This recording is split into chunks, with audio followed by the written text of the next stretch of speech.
नमस्कार दोस्तों, आज की इस वीडियो में हम बातचीत करने वाले हैं पवन सिंह के नए गाने के बारे में। तो वीडियो को लास्ट तक देखते रहें और जो लोग मेरे चैनल को अभी तक सब्सक्राइब नहीं किए हैं वो लोग कर लें, क्योंकि हमारे चैनल पर भोजपुरी का हर खबर सबसे पहले आता है। तो दोस्तों, नवरात्रि खत्म हो चुका है। अब पवन सिंह के फैंस लोग बेसब्री से इंतजार कर रहे हैं कि पवन सिंह का नया एल्बम गाना कब आएगा। तो दोस्तों, आप सभी को बताना चाहता हूँ, पवन सिंह का नया एल्बम गाना आप सभी के बीच बहुत जल्द आने वाला है।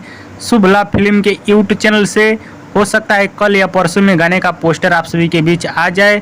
चर्चा तो यही चल रहा था कि पवन सिंह के इस गाने का पोस्टर आज ही आने वाला है, लेकिन पवन सिंह अभी तक गाने का डबिंग ही नहीं कंप्लीट किए हैं। जी हाँ दोस्तों, पवन सिंह अभी तक गाने का डबिंग ही नहीं कंप्लीट किए हैं, नहीं तो अब तक गाना आप सभी के बीच आ गया होता। और पवन सिंह ही देर कर रहे हैं, और क्यों देर कर रहे हैं ये तो पवन सिंह ही बता सकते हैं।